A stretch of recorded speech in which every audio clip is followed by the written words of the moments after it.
What's up, wealth managers? This is Mark Fuller, manager of wealth. And listen about mortgages, mortgage rates, the housing market, what's going on, and what moves you should be making. If you're paying attention, you're seeing that interest rates right now are around 8%, and people are freaking out. I got to tell you that for those of us who are a little more seasoned, and I've been a lender for more than 23 years, 8% mortgage rates is where I came into the business.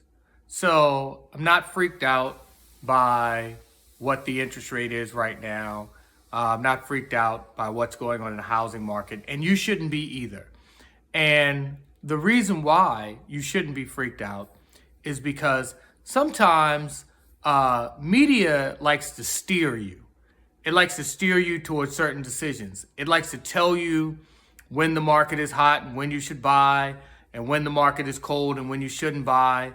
It wants to tell you when interest rates are high, when interest rates are low, and that means you should do this, you should do that. Well, I want everybody to put that on pause for a second.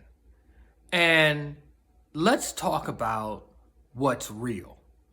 What's real is your personal economy. What do I mean? Well, first of all, let's talk about the housing market for a second. Of all the homeowners out there, understand that of all the homes in America, 1/3 of all the homes in America are completely paid off, right? Means there's no mortgage on them whatsoever.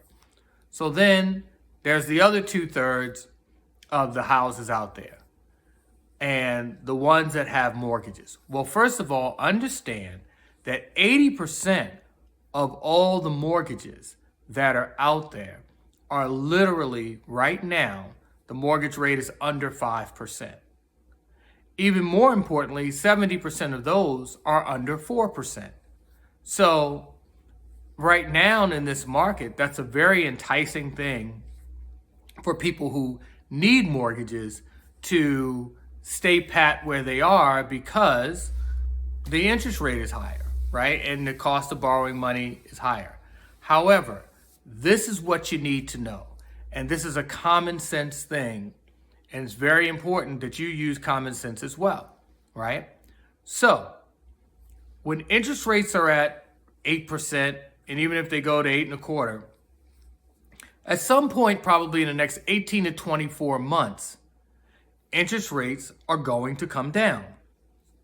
When they come down, people will rush back into the housing market. If people rush back into the housing market, though interest rates come down, housing prices will go up. So if I'm making a decision on whether to buy a house or not, I'm never making the decision on the interest rate, right? If you have to make the decision on the interest rate, it means you probably can't afford a home, right? So if you just can't afford the payment, like if you could afford the payment technically at 7%, but you can't afford it at 8%, you really couldn't afford it at 7%. If you can afford it at 6% and you can't afford it at 8%, you really couldn't afford it at 6%, right? You might be right up to your line, and that's no way to get into a long-term transaction. However, if things are affordable for you, even though you don't want to pay the rate because it's $200 more than you'd like to pay, okay, no problem. But here's the reward that you have coming down the line. When interest rates drop, particularly when you have government loans like FHA and VA loans, you get to do something called a streamline. A streamline is where your only qualification is that you have paid your mortgage on time and you don't have any 30-day lates in the last 12 months. And they let you, regardless of what your credit score is, they let you streamline down to the lowest rate that is being offered by FHA or VA at the time. This is an extremely attractive program. In the early 2000s In fact, in 2000, when I bought my first property and it was 8%, the market changed, interest rates came down, streamlined down to 6, then down to 5, then down to 4. Ultimately, interest rates got as low as 2.25%. So there's a lot of room for rates to come down. Now, why do I think rates will ultimately come down within the next 24 months? Well, there's one simple reason. Banks make money lending money to people. That is how banks make money. Banks control politicians. Banks control Congress, the House of Representatives, the president, you name it, banks control it. So when banks need to create more profits, they need to create those profits by making loans. They cannot effectively continue to make the volume of loans that will hold their bank up long term unless they can lower the interest rate to a place where more people can finance more property. It's as simple as that. Sometimes you have to count on billionaires doing what is in their own best interest, right? And in their own best interest is affordable housing. So right now, they're trying to slow the economy down, bring down inflation, all those things. But that is going to turn around, and whoever has, so you have a choice. You have this $300,000 house that you can buy now with an 8% FHA loan. And you're saying, should I buy it now or should I wait? Well, if you can afford it, you buy it now. Why? Because 24 months from now, let's say interest rates, and again, this is just a guess, let's say interest rates are at 6.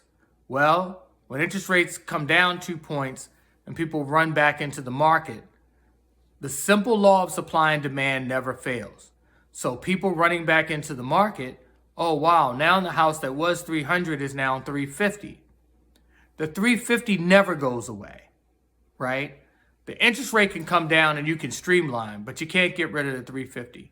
Now, I want you to understand what you need to be concerned about at all times is not the general economy. You need to be concerned about your personal economy, right?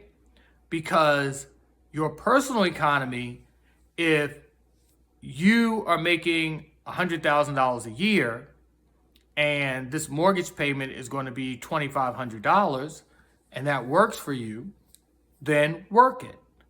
But if you're making $100,000 and your mortgage payment is going to be $5,000, doesn't work for your budget, don't do that.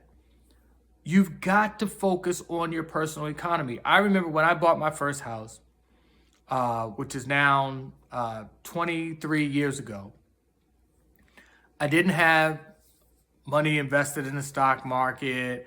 I didn't own other properties. I hadn't built multi-million-dollar business yet. I just hadn't gotten into that mode as of yet. But I saw an opportunity to purchase an 1,800 square foot condo for $105,000. And at 8%, I think my mortgage payment all in was maybe like $725. $725 worked for me, right? And just that idea, the $725 worked when I lived in an apartment that I was paying $1,100 for.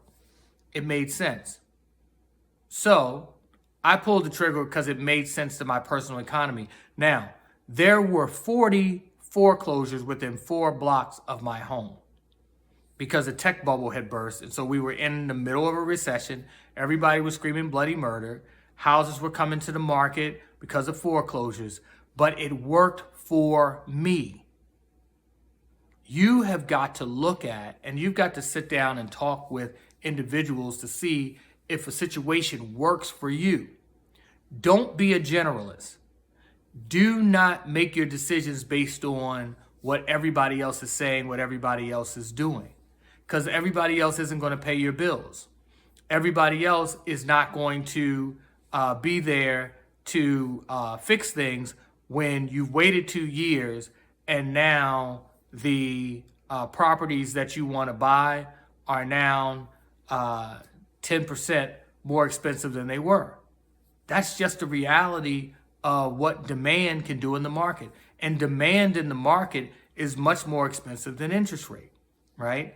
There are products designed to allow you to capitalize on the back end when interest rates come down. So you've got to have forethought when making certain types of moves. The other thing is, what is the best situation for you? Like, is the best situation to buy a condo? Is it to buy a townhome? Is it to buy a multifamily? I love the idea of buying multifamilies as your first home, either a 2, 3, or 4 unit, because you can count the income of those other units and you can live for free. I love that, right? That is an amazing way to start out your real estate career. I understand everybody wants to ball and they're just trying to figure out how soon so they can buy a palatial estate and all that stuff. I know these are the things that go through people's heads, but I will tell you the number one wealth killer is all of the interim houses you buy leading up to your dream house. Because each time you're front loading this mortgage and you're buying a house that really isn't your dream for more money than you paid the time before, you go from the $300,000 house to the $500,000 house to the $1 million home or what have you. But the reason most people never get to the $1 million home is the 3 homes they owned before that and all the money they wasted on that instead of growing their capital into something that would allow them to own the $1 million home free and clear. But that's a story for a different day. What I want you to seriously understand is that there's a lot more. When you look at the news, you think everybody's in the world having their dreams crushed because interest rates are high. Could not be further from the truth. The reality is that there is still more demand in the market for housing than there are houses available. Why is that? Well, it's because we are 6.5 million homes short, according to the builders, that they would have built, but because of the pandemic and because of the slowdown, it's going to take, almost a decade for us to really catch up supply and demand. So as a result, you don't have to worry about, oh wow, there's just so many houses on the market and what have you. Supply and demand is gonna work in your favor in these conditions. Also, when interest rates are high, you've probably got an 80% chance that rates ultimately inside of the next 18 months start to go lower, and a 20% chance that they get a little bit higher. If you got an 80% chance that things will go in your favor in the short term, you take that chance, right? The other thing is you just can't put up a house overnight. So we're not going to be able to get this 6.5 million houses that we're short in the marketplace. We're not going to be able to get that overnight. It's going to take a long time. And that makes every house that already exists more valuable. So I don't want you becoming a generalist, being scared by CNBC and the financial news and all of these pundits. And I see a ton of videos both on YouTube and on Instagram and what have you. And it's a lot of good information. But also remember, what is your situation? Do you have savings? Do you have decent credit? Can you qualify? If you can, buy a home. Do you have cash to mitigate certain circumstances? If so, utilize it. I would not, knowing what I know, 23 years in the game, I would not use my cash to buy down the interest rate, right? When I'm getting a mortgage. I would not use my cash for that because I think you will ultimately, in 18 to 24 months, you'll have the opportunity to get to the rate that you're trying to buy down for without spending the money. So it's not really a good investment of capital. If the mortgage payment is $200 more than it otherwise would be for the next 18 to 24 months, so be it. Keep it moving. don't worry about it. If you can afford it, do not spend up to your level of qualification. Just because the bank says you can afford $4,000 a month, look at your personal economy to see if that is true. If it's not true and really you need to be under $3,000 a month, that's where you need to be. If you need to be at $2,500 a month, that's where you need to be. The other thing is, if you find that you're looking in the marketplace and you don't see readily available on Zillow or Redfin a house that you would like, that you find suitable, that is in your price point, I want you to start looking at the auction sites. I want you to start looking at foreclosures. I want you to look for opportunities, right? Opportunities come to the people that are looking for them, right? And I see too few people looking for opportunities that fit their situation. When I bought my first house, it was a foreclosure. When I bought my second house, it was a distressed situation. When I bought my third piece of property, it was another liquidation. When I bought my fourth piece of property is when I struck gold. It was a $3 million piece of property that could be purchased for $900,000. I always look for situations, right, that people are getting out of, that I can get into, that create instant equity, right? You really have to look. And if you're not looking, don't cry about what the retail price of something is. It's like walking into a high-end department store. Like, say you walk into Nordstrom's and you go to pick out some polo apparel, and that's the full retail on that apparel. Meanwhile, downstairs in the same building in Nordstrom's Rack, polo is on sale. In TJ Maxx, polo is on sale. In any number of stores, the same product is on sale. But you don't want to drive the extra 15 minutes to go to where the same product is on sale. And so you want to cry about the price. Real estate and finance and doing deals is the same thing. You have to look where deals are being made. And if you're not looking where deals are being made, if you're just shopping retail, you're going to get a retail price. Now, I understand you need the hardwood floors, you need this, you need that. Got it. And understand that if that's what you need, that's what you have to pay for. But what I want you to seriously consider is that everybody is not in the same boat. So when the news is projecting what the situation is, it is projecting what the situation is for certain people positioned a certain way. Sometimes that's just not your situation, right? You don't have any money in the stock market, so the stock market crashing doesn't have a whole lot to do with you. You have the income, you're stable, you can afford the payment. Even though the interest rate is 8%, get in the market because it's ultimately going to come down. But just remember something. The forces that are moving the market are real forces. 80% of the people who do have mortgages, those mortgages are under 5%. So they're not going to do a whole bunch of selling in the near term, and the home builders aren't going to do a whole bunch of building in the near term, which is going to keep demand higher than supply for the foreseeable future. We probably have a decade where demand exceeds supply. But that means that if you own that asset, you have a great chance of that asset appreciating just based on demand. So I want to know what you guys think. If you have any questions or comments, please put the comments below. Like and subscribe. Thank you all for listening, and I hope I could be of service to you. Again, my job is to just share insights and information and help get you on the right track so that you go into the financial markets with more information than you've ever had before, and you have insight into how things work. Have a great day.